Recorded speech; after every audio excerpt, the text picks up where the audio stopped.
Hey, everybody, this is James Bradley, JB East, waving from New Zealand to France, where I see that cute boy, JB West, Jeff Brown. Hello, Jeff. How are you doing, JB East? I'm okay. And I want to say to the listeners that we started this JBJB thing because obviously Jeff is in Europe and I'm here in the Pacific. I've written mostly about the Pacific, and Jeff has lived a lot of time in Europe, and we talk a lot on WhatsApp, and we inform each other with different views. We're so far away in looking at entirely different worlds. And listeners will know that when things got hot in Europe, I called Jeff, and all of a sudden we're doing a podcast on the fact that the CIA had been involved with Ukrainian Nazis since World War II, that this is nothing new, maybe new to the public that doesn't listen to JB East and JB West, but we did the history of the Nazis. And then I'm like, hey, Jeff, I heard that there's some bioweapons factories, American bioweapons factories in the Ukraine, but I've heard it, but I haven't really seen much on it. And then what a dumbbell I am. I'm talking to Jeff, who's the co-founder of the Bioweapons Truth Commission. And Jeff goes, oh, James, you want to know about bioweapons in Ukraine? He emails me a map with the names of the different, he knows them all. What do you want to know, James? And I was so fascinated. That's when we started on this series of evidence in Ukraine. These are war crimes trials, things that'll be presented by the Russians. They've got the Americans in the West kind of by the balls in terms of this bioweapons evidence. Organ harvesting. Remember that one that we did? Jeff will have Yeah. them all up. Um, we talked about the money going to Ukraine, and today we're going to do more, I hate to say, horror stories, bioweapons in Ukraine. And I'll turn it over to JB West. It's just fascinating material that Jeff has come up with. And we all have to tip our hats to Jeff, who's been on this before almost all of the media, and he's gone deeper and he's given us more evidence than you can find anywhere else. So take it away, JB West. Thanks, James. We started this. Well, we've been going for a lot longer, but as far as the Ukrainian WMD bioweapon story, we've been on this since May, and we've had four big exposés, which I will post on this post so that you all can go back and look at them. And then we even went the extra effort and had our exposés transcribed, and so that for those people who like to read instead of listen or watch, can also learn. We are in not only Russia, but the whole world is in the evidentiary period of an upcoming Russian war crime trial that will be held. And I do want to, before we close out, I want to point out to everybody what's going on in Russia in the Duma, their House of Representatives, because this is the real deal. What the Russians are doing is they are showing that what is going on in Ukraine is not some madcap scientist who went awry. The Russians are showing that the United States and the West in general have pathologically and psychopathically been using WMD bioweapons since 1945 up to today.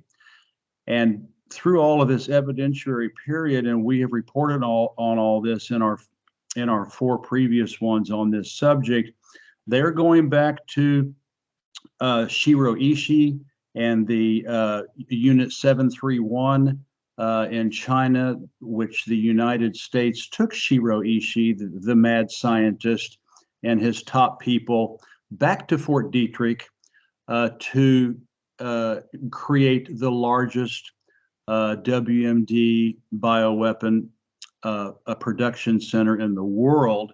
This while the Russians were waiting for the United States to send Shiroishi to Russia for the Kharbarov trials, which they finally held in 1950 and convicted 12 of the Japanese that were working in Unit 731, but they were the low-hanging fruit, the top guys, the geniuses, the bosses of Unit 731 went to work for the U.S. military at Fort Detrick.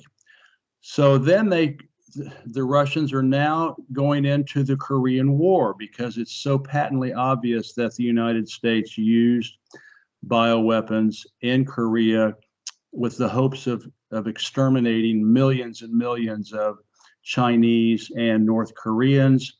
Then in our last report that we did, they're going back to the Cuba, because Cuba is the second most attacked country by the United States with bioweapons, and they're showing a consistent pattern of WMD bioweapon use by the United States with the help of or the participation of other Western allies going back into the 1970s and 80s, and now we're up into the 2000s. So this is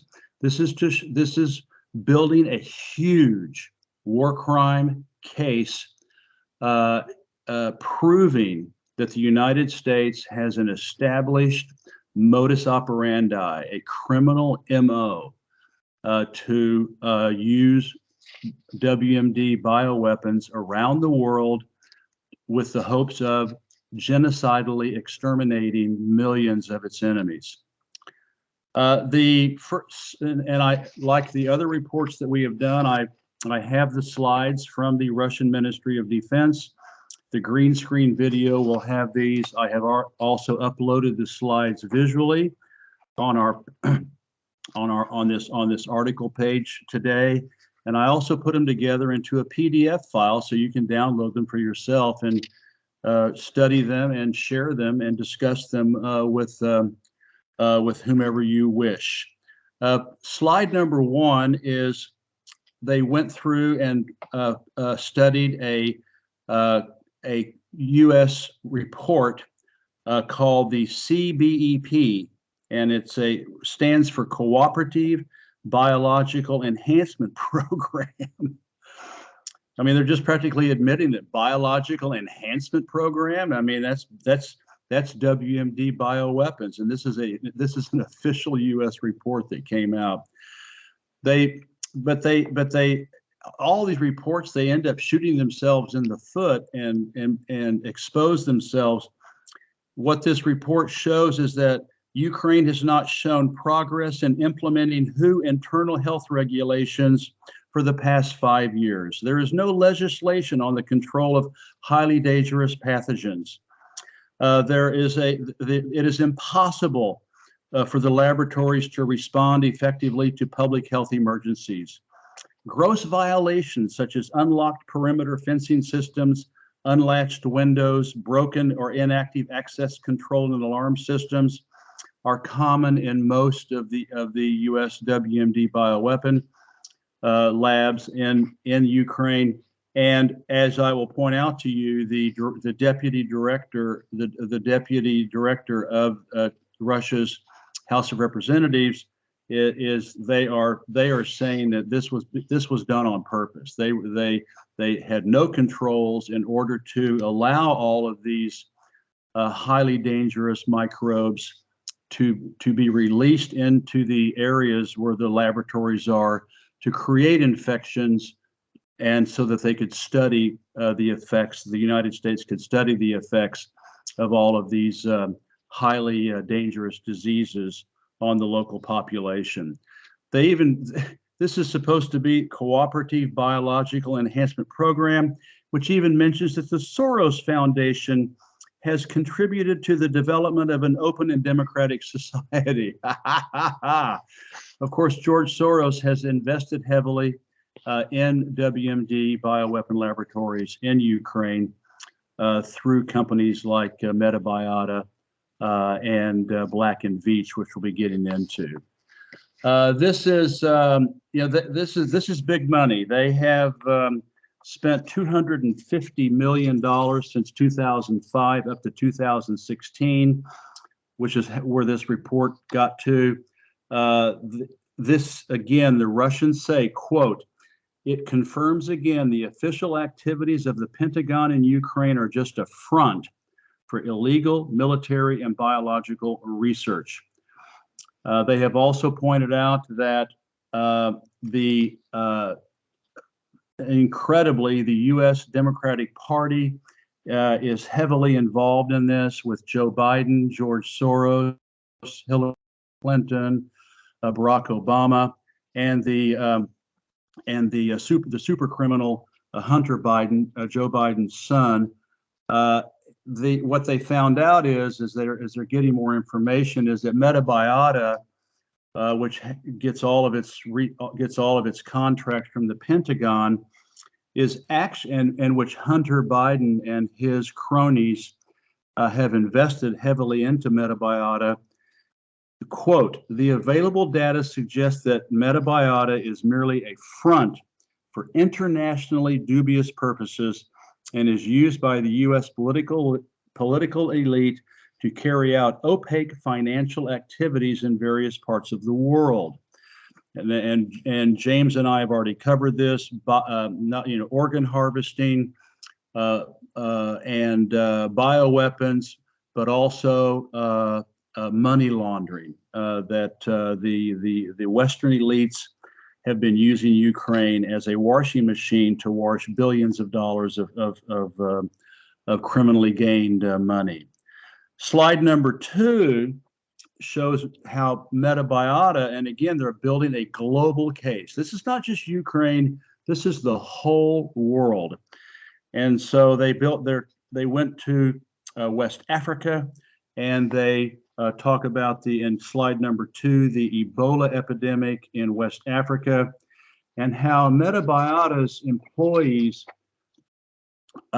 were almost, if they were not criminally negligent, then they were doing it on purpose. They were trying to spread the disease.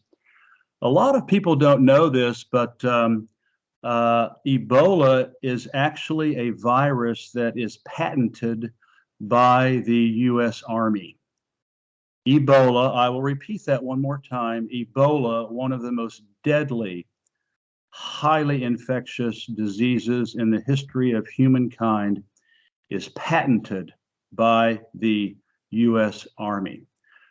And I followed all of these epidemics back in 2014, 2015 in West Africa, because I traveled all over Africa for 10 years and love the area, love the people, love the culture. And I went to Sierra Leone, I went to Liberia, I went to Guinea, where the United States has these WMD bioweapon labs. And what do you know? They're experimenting with Ebola and developing Ebola strains in these laboratories in West Africa. And what do you know? There's an Ebola epidemic in West Africa. It's everywhere there are these WMD bioweapon labs that the United States has dotted all over the world. There are epidemics and pandemics of what they're studying around the perimeter of these labs. According to the document, Metabiota staff failed to comply with handling procedures and conceal the involvement of Pentagon staff who were using the company as a front. Americans, are you shocked? I mean, are you angry at this? The main purpose of these activities was to isolate highly virulent variants of Ebola from sick and dead people, as well as to export its strains to the USA. So this is what's going on in Ukraine. We talked about hepatitis A and other diseases in Ukraine spreading and always being around the bioweapon labs in Ukraine. The United States dehumanizes these people. It's okay to use them as guinea pigs. And one of our earlier ones, Americans were torturing and doing psychological torture, MK Ultra, CIA type mental torture and physical torture on mental patients in Ukraine.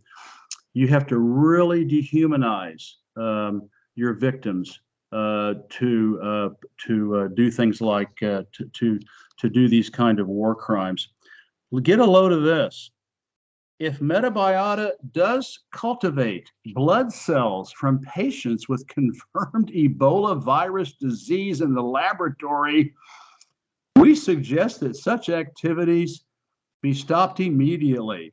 So what they were doing is Metabiota, the Pentagon was releasing Ebola in West Africa, and I even did some reports on this on my website back in 2014 and 2015, and reported about how the Ebola virus is patented by the U.S. Army. Those same labs, by the way, do Zika, the Zika fever. Guess who has the patent on Zika fever? The Rockefeller Foundation. What a coincidence. And so where are we getting these Zika outbreaks? In West Africa. After the Ebola, we now have Zika outbreaks in West Africa because they release these pathogens on the local population, like worse than lab rats, worse than guinea pigs, infect them, and then they draw their blood in order to find the most virulent strains possible of these pathogens, Ebola and Zika, and then they ship those back to the United States to be weaponized. To Fort Detrick, where Shiro Ishii started in 1945. Can I interrupt for a second, Jeff? Yeah, go so ahead. you asked, hey, Americans, are you angry? I'm an American, and let me just give you my reaction. In Vietnam, I studied there for a while and realized my father paid for napalm with his taxes. And I saw what napalm did to people. I know people who've been napalmed. And I've been to Agent Orange villages where, a 60-year-old mother has never had her 40-year-old kids say, "Hello, mother." It's just unbelievable. And my father was paying for that with his taxes. So now I'm learning what I was paying for with my taxes. Folks, Senator Obama in 2005, to make sure he had a complete world view of the Democratic Party's activities, was taken to Ukraine to look at some of these deadly pathogens. There's a photo of him looking at anthrax. I didn't know that I, as a taxpayer, was paying for this.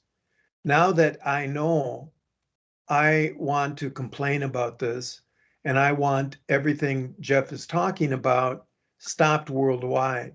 So that's my reaction as an American. So true, James. The what's really interesting is that Ebola, and I'll just to seek back in, Ebola is a tropical disease affecting countries around the equator. Highly pathogenic, 40% mortality rate. In 2014, when the WMD Bioweapon labs, U.S. labs in West Africa released these, and Metabiota was, using these poor people like lab rats to get their blood to isolate the virus to ship off to Fort Detrick. 11,000 of the 28,000 people who were contaminated died. That is a mortality rate of 40%. American taxpayers' dollars spent millions and millions of dollars to genocidally exterminate 11,000 Africans in order to create a more powerful and more deadly Ebola virus. What's crazy is that these documents show that the United States was requesting funding. The United States was requesting funding to diagnose Ebola in pathogens in Ukraine. So what this means is that the United States was going to use their 46 WMD bioweapon labs in Ukraine to weaponize them into more dangerous virulent forms of the virus. Slide number 3 is about the fact that it's not just the United States that's involved here. James and I have already talked about Germany and Poland being heavily involved in bioweapon research, with the United States hiding behind veterinary labs to do their work. This one continues to go on. The Germans were extremely interested in Congo Crimean fever. This is drawing thousands of blood samples from Ukrainians. And as far as a bioweapon, Congo Crimean fever is heavily studied because the mortality rate can be as high as 30%, and it costs a lot of money for the survivors to get cured. Now listen to this. This is a quote from the Bundeswehr's instructions. Pay particular attention to fatal cases of infection with Crimean Congo fever, as it allows the virus strains with maximum pathogenicity, which means kill power, and virulence for humans to be extracted from the dead individuals, end of quote. This is like some kind of a zombie movie.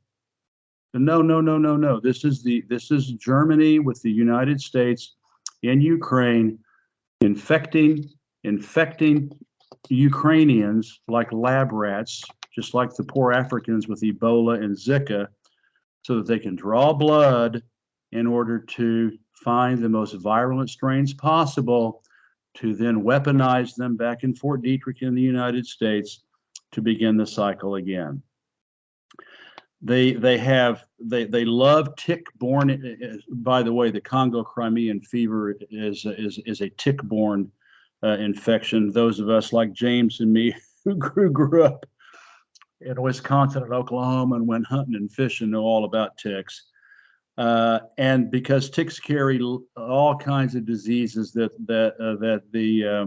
bioweapons developers love, such as tularemia, deer tick fever, West Nile fever, Congo Crimean fever, and of course Lyme disease, which was actually a bioweapon developed by the United States in New York on an island in the Hudson River. I think it was called Plum Island. Yeah, Plum Island. And it's interesting to know. Yeah, Long Island Sound. Long Island Sound, and then it went across to Lyme, Connecticut. Yeah, there we go. There you go. That was actually a bioweapon produced by the United States on its own people, and now Lyme disease is a global problem, thanks to the USA's WMD bioweapon programs. It's really interesting to notice as you go through all of these. James and I already talked about how Colorado State was involved with Ukraine to produce a new mysterious neuropeptide from the yellow fever mosquito.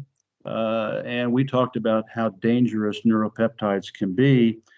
And we also talked about how the University of North Carolina, Anthony Fauci of the famous National Institutes of Health, and Ralph Barrick at the University of North Carolina weaponized COVID-19. Ralph Barrick got $68 million to weaponize COVID-19, and then they gave the Wuhan Institute in China a little dog bone of $3.6 million so that they could then, tar the Chinese with what was actually a U.S. bioweapon. And so now here we have the University of Texas A&M. So the universities in the United States now are all for profit, and so they get Pentagon contracts, and they're happy to engage in war crimes because they get paid for it. What they point out is that all of this tick research is in the southeast corner of no longer now, because the Russians have now reabsorbed it back into the Federation, but that they have shown that these tick-borne diseases have been spreading dramatically where the tick-borne disease bioweapon research is taking place. So again, it's where all of this WMD bioweapon research happens, pandemics and epidemics of that disease follow, just like the hepatitis A in the Ukraine, massive hepatitis outbreaks in Ukraine, around 12 of the U.S. bioweapon labs in the Ukraine. So they are saying that these tick-borne diseases are being developed, not controlled, being developed, and have also gone way up into Eastern Europe. Kind of funny, the Poles are, involved in bioweapon research, and then they get a taste of their own medicine with these diseases being spread by the Germans with ticks in Poland. Oh gosh. All right. Slide number 4. Again, this goes into, we're getting away from ticks now. We're just getting into good old-fashioned economic biological warfare, where you spread diseases, especially in agriculture and animal husbandry, in order to destroy the food supply, in order to destroy the economy, and hurt the people. This is Black and Veatch and Metabiota. Again, they've got more documentation, supposedly under the rubric of veterinary projects, but they weren't veterinary; they were bioweapon projects, developing agricultural vectors like glanders, African swine fever, classical swine fever, highly pathogenic avian influenza, and Newcastle disease. All of these, if they get an outbreak like this, typically what happens is many, if not most, and sometimes all of the entire national herd has to be slaughtered and burned in order to start over. This, of course, costs countries like Cuba billions and billions and billions of dollars when they lost their poultry and hogs, tobacco, sugar, etc., when they were attacked by the United States. And what do you know? Here's another one. The University of Florida in Gainesville, they got a nice fat contract from the Pentagon to work with in the Ukraine and in areas bordering Belarus and Russia, who are the perceived enemies of the West. So here we have another university, Gainesville, Florida, helping the United States Pentagon to develop highly pathogenic disease vectors to wipe out Russia's swine, poultry populations.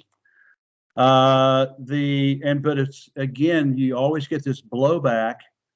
The African swine fever blew back into the Eastern European countries, and Poland, Estonia, Lithuania, Latvia had tens of thousands of cases of African swine fever, and they had losses exceeding 2.4 billion euros. and yet they're against the China, and yet they're against the Russians. So again, where this supposed research, which is really nothing more than WMD bioweapon development, where that kind of research goes, pandemics of the same thing, of the same vectors happen in the region. And this is, they talked about, now slide number 5 in our last report, the one we did on July 1st, our show number 26. They talk about Cuba again to build the case of American modus operandi. They talked about what the United States did to Cuba. Here, slide number 5, they go into what happened in Korea during the Korean War. Again, Shiro Ishii was even reported to be on a boat off the coast of Incheon, or maybe it was Jeju Island. I think it was either Jeju or Incheon, on a boat helping the United States cook up these bombs to drop on the border of the Yalu River between China and North Korea. If you want to see all this, it's all available on the Bioweapon Truth Commission. They're using a report that we have in English, Chinese, and Russian, called the International Scientific Report Commission, the ISCR Commission report by Joseph Needham. There's a lot of information here. I don't want to go into it, but I mean, they just found insects, 160 insects that had never been seen in North Korea and China, on the ground, on the snow, all over the place. They even found a report that the United States proudly said the U.S. Air Force secured additional funds to purchase large quantities of chemical and biological munitions, obtained a test range for them in Canada, and did extensive conceptual work on their use. This was during the Korean War. And one of the reasons was to strike at Soviet grain crops. So they were already testing back in the 1950s virus and insect vectors to wipe out the Soviet grain harvest. You're in Korea, flies, fleas, spiders, beetles, bed bugs, crickets, mosquitoes. In Korea in the winter, I mean, give me a break. They even found, huge batches of insects, clustered together, such as flies and spiders in the middle of winter. They even found a species of fish that lives in regions between fresh and salt water, were found on a mountaintop in a village in a mountain. And the fish were found to have been infected with cholera. Isn't that nice? Thinking the people were going to eat the fish because they were hungry, because they were in war. So the United States was hoping that the Koreans would eat the fish and get cholera and wipe out millions of North Koreans. This, my friends, is the promise of America. The list of diseases is quite long. I'm not going to go into them.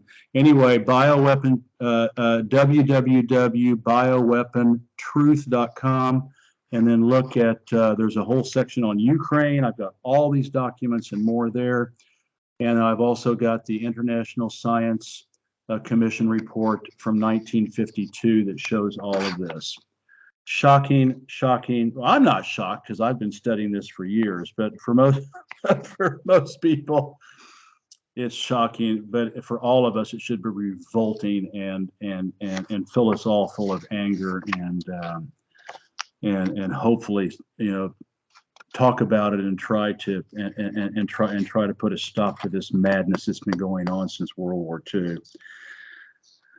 Slide number 6, the last one. It's very interesting. Of course, the Russians have captured thousands and thousands of Ukrainian POWs, and they're sick. They've talked about how they're sick. They're shocked at the physical condition of the Ukrainian soldiers, and The Russians, who respect the Geneva Convention on on prisoners of war, actually feed them and clothe them and house them and take care of them and give them medical care. You do not want to be a prisoner of war. Well, actually, James wrote about it in Flyboys. POWs often get treated very, very badly, but not Russians, Russia's POWs. So they took blood samples of all of these soldiers to try to see what's going on with them, and this is shocking. This is absolutely shocking. They found that 4% of them had fever with kidney syndrome, which goes back to the hantavirus. They studied hantaviruses. The U.S. lab studied hantaviruses, which are implicated in fever with kidney syndrome. Get a load of this. 20% of the soldiers, the Ukrainian POWs, had West Nile fever. I mean, and 1/3 of them had hepatitis A. Can you imagine that 1 out of every 3 Ukrainian soldiers is running around with hepatitis A, highly infectious hepatitis A, and one out of 5 is running around with highly infectious West Nile fever. It's very interesting, of course, all 3 of these hantaviruses, West Nile fever, and hepatitis A have all been researched by the WMD bioweapon labs, U.S. labs. What's more interesting is that they found that the Ukrainian soldiers were also pumped full of narcotics, stimulants, and antibiotics. They had high levels of amitriptyline, which is a mood enhancer to fight depression. They had high levels of carbamazepine, which is a medicine used for bipolar people. But is also to make people not feel pain. They were also full of high levels of antibiotics like aflatoxin and sulfamethoidine. So they were actually, the Russians don't know if they were possibly being pumped full of these antibiotics with the anticipation of pulling off a false flag bioweapon attack to blame the Russians, or they were using them as guinea pigs to see how they reacted to with these drugs for hepatitis A, West Nile fever, etc. I want to close out, James, with the fact that this is no longer just the Ministry of Defense of Russia. The Russian embassy in the USA is now starting to talk about all this evidence because it's so conclusive. James knows that diplomats are incredibly conservative, incredibly cautious, and incredibly incremental, and they don't want to do anything rash or outrageous. But the fact that now the Russian embassy at their press meetings is talking about this it's kind of hard for Bloomberg and Reuters to avoid it when the Russian embassy has a press conference in Washington and is talking about these.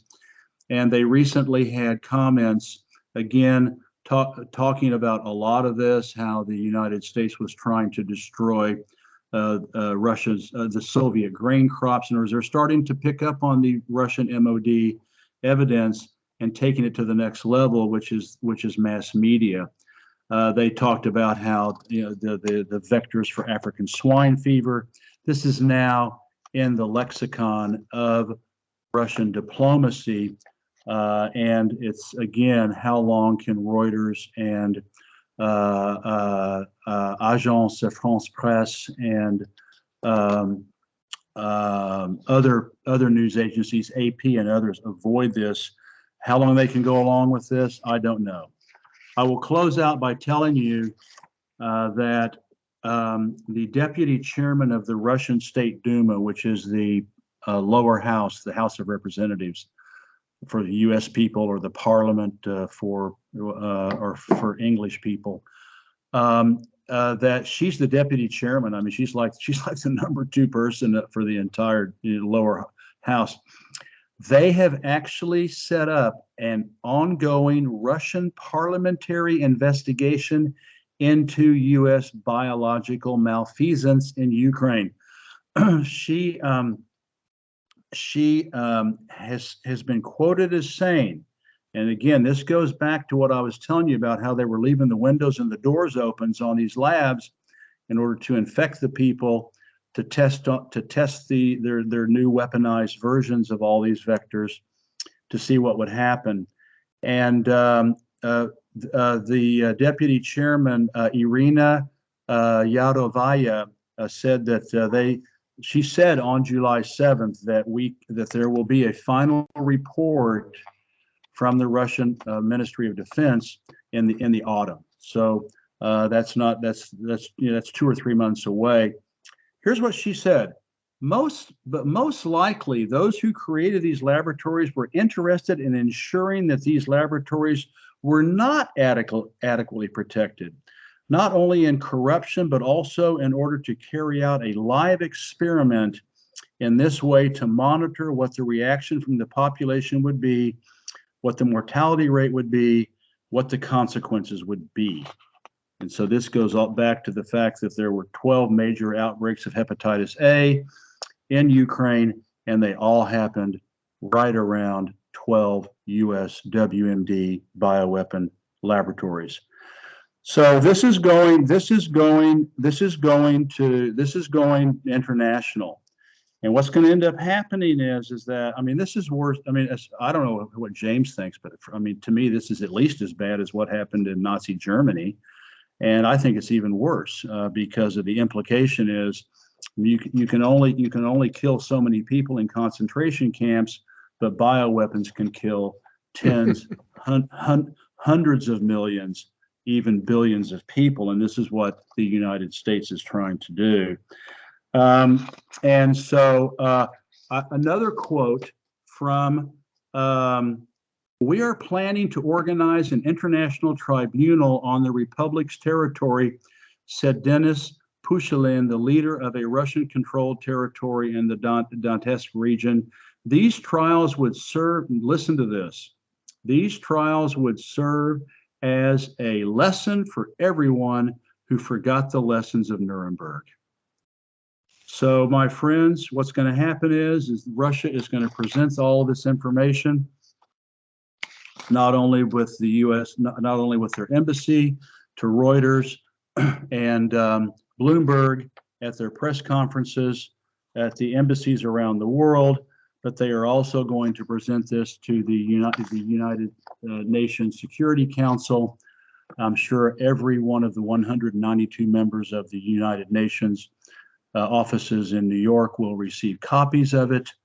And if the United States and France and England block an investigation into all of this evidence, overwhelming evidence of what the United States has been doing since 1945, I suspect then that China and Russia, the other 2 members of the Security Council, will go to the Shanghai Cooperation Organization. They'll go to BRICS, and they will build a coalition to expose all of this so that it can never happen again. Thank you, James. Well, no, thank you, Jeff. And I'd just say to the listener, we're not some pro-Russian guys, some anti-American guys. You've got to depoliticize this. And if you're an American listening to this, you are paying for this. And do you know any of your representatives, senators? Can you write a letter? Can you get this to editors? You are paying for this. If you agree with it, keep paying and don't do anything. If you're not an American, can you get this podcast to an American? And, beyond anger and beyond listening to a podcast about yucky things, what can we do? How can you make this public? How can you just nudge a friend and ask them to listen to this? And ask Americans, do you want to pay for this? Yes or no? So thanks, Jeff. And JB East here in dark New Zealand is going to say good night and good morning to To me, JB West in his morning there in France. yeah, the sun's coming up here. All right. Jeff, thanks Thank you, so much. James. And this will be interesting when justice is done. Thank you. Bye-bye. Okay, bye-bye, Jeff.